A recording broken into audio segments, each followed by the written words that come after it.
Plus le temps passait, plus j'étais confiant. Notre réputation ne cessait de croître dans le quartier Saint-Jacques. Bien entendu, à part les membres de notre troupe, qui accueillaient de temps à autre de nouveaux membres sûrs, nul ne savait notre identité, ni les réelles choses que nous faisions dans la tour. La maestria avec laquelle nous avions appris à agir avec les jeunes filles nous permettait de réaliser 1 à 2 orgies par semaine. Je fis néanmoins part à Stanislas d'un sentiment de plus en plus présent dans mon esprit. Faire jouer des fillettes était une chose, mais j'avais besoin de femmes, de vraies. Et, mis en confiance par les multiples succès que nos tentatives avaient donnés, nous nous résolûmes à cibler désormais des femmes ayant plutôt nos âges. Quelques soirs après cette discussion, nous nous retrouvâmes dans un bal de barrière. Les actrices ne manquaient pas. Certaines filles, d'une misère affligeante masquée tant bien que mal par des artifices pitoyables, auraient vendu leurs âmes pour un quignon de pain. C'est dire ce que nous pouvions leur faire faire en leur promettant un repas chaud. Nous étions résolus, cette fois-ci, à choisir avec soin nos comédiennes du soir. Nous bûmes avec moins d'ardeur qu'à l'accoutumée, pour rester un tant soit peu maître de nos actions. Dès que je la vis, je me souvins de tout. Victoire était là. La belle jeune femme que j'avais rencontrée par hasard au Vieux Chêne il y a des mois était ici. Depuis ma tentative infructueuse de l'emmener à la tour, je ne l'avais pas revue. Elle portait un fichu qui masquait sa longue et belle chevelure. Pourquoi cacher son plus bel atour ? Elle quitta l'amie avec laquelle elle discutait, puis vint elle-même me trouver. Comme à chacune de nos entrevues, nous dansâmes, nous bûmes et nous discutâmes. J'appris qu'elle avait perdu son emploi de femme de chambre. Je devinai en outre qu'elle avait probablement vendu ses beaux cheveux à un barbier pour tenir la misère à quelques francs de distance. En attendant de retrouver une meilleure situation, elle travaillait comme blanchisseuse, un métier fort rude qui a le don de faire paraître 2 fois plus vieux ceux qui le pratiquent trop longtemps. Naturellement, Victoire souhaitait quitter dès que possible ce travail. Cet aveu réveilla en moi le personnage de l'aubergiste Orsini qui sommeillait. Je proposai à Victoire d'aller rencontrer mon cousin, un maître d'hôtel bien placé dans une famille bourgeoise. Ce dernier pourrait peut-être l'introduire car un poste était à pourvoir dans la maison dans laquelle il travaillait. Sachant Victoire originaire de province, je précisai que la dite famille cherchait de préférence une provinciale pour le poste. J'insistais sur le fait qu'étant donné l'urgence où se trouvait la dite famille, l'emploi pouvait être pourvu d'un jour à l'autre. Je voyais sa volonté succomber sous mes belles paroles. Mais je ne mentais pas, car par ma bouche c'était Orsini qui parlait, et non moi.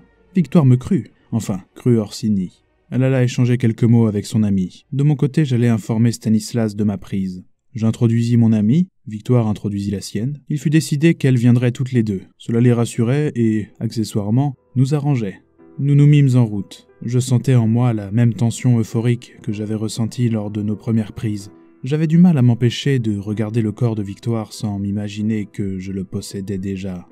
Alors que je m'efforçais de rester plutôt silencieux, pour éviter d'avoir à répondre aux questions sur mon prestigieux cousin imaginaire, ce bavard de Stanislas, déjà gris, ne put s'empêcher de converser avec les 2 filles. Alors que nous franchissions un passage mal éclairé, il tint un propos incohérent qui éveilla le doute chez Victoire et son ami. Je m'empressai de rectifier le tir, prétextant que son ivresse lui avait sans doute fait perdre une partie de ses sens. En vain. L'attitude de Stanislas avait rompu la confiance des jeunes filles. Il s'en aperçut aussi, mais réagit vivement en giflant Victoire avec une telle force qu'elle tomba au sol et perdit son châle qui tomba dans la boue. Ma théorie sur les cheveux de la jeune fille se trouva confirmée, et cela me fit bien rire.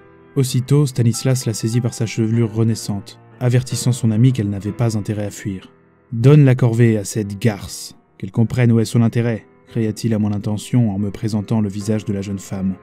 La corvée était le nom que nous utilisions lorsque les coups étaient nécessaires pour convaincre nos comédiennes. Ma main, alors dans ma poche, se referma sur un objet rigide, le cadeau de ma sœur. Quoi de plus indiqué qu'un livre pour apprendre une leçon ? Je frappai donc à plusieurs reprises Victoire, en tentant d'éviter son visage, que je souhaitais préserver pour la pièce. Les filles comprirent et nous suivirent sans broncher. Les sanglots qu'elles eurent en chemin m'irritèrent beaucoup cependant. Lorsque nous arrivâmes à la tour, tout le monde était ivre. Marie connaissait son rôle. Elle fit accroire à nos actrices qu'elle aussi avait été ramenée ici contre sa volonté. Elle saisit une cruche et des écuelles remplies de victuailles, expliquant à nos comédiennes qu'en attendant que les larrons qui étaient là soient suffisamment saouls pour saisir une occasion de s'enfuir, elle buvait de l'eau et profitait de l'abondance de nourriture. Partiellement affamées et désireuses d'imiter Marie, nos actrices burent et mangèrent bien volontiers les mets et les boissons. Tous contenaient des narcotiques qui devaient endormir leur conscience jusqu'au lendemain matin. Ce fut joli qui les dévêtit une fois qu'elles se furent endormies. Léon se déshabilla, mais il était si saoul qu'il tomba sur l'une des filles en voulant ôter son pantalon. Pour sauver la face, il se releva immédiatement et improvisa une danse ridicule, complètement nu, pour feindre que c'était à cause de cette même chorégraphie qu'il était tombé. Nous rîmes de bon cœur. Stanislas l'imita, puis Marie, si bien que je fis de même. Nous nous retrouvâmes tous en costumes d'humains primordiaux, à tourner en une ronde gaie autour des corps nus et près de nos deux actrices. « Oh là, mes maîtres, faites attention, que mon épée est plus longue et de meilleur acier que vos couteaux !» fit Léon en agitant son sexe comme un satyre. Le vieux Joly l'imita. « Voici la mienne tirée du fourreau, monsieur. Elle est pure et sans tache, n'est-ce pas ?» Ceci acheva de nous faire éclater de rire. La soirée fut merveilleuse. J'eus le privilège de pouvoir être le premier à profiter du corps de Victoire. En outre, c'était aux nouveaux membres de notre troupe d'aller déposer les corps dans les rues. De mon côté, je n'avais rien à faire, hormis profiter du plaisir et aller fêter Noël avec mes parents le lendemain.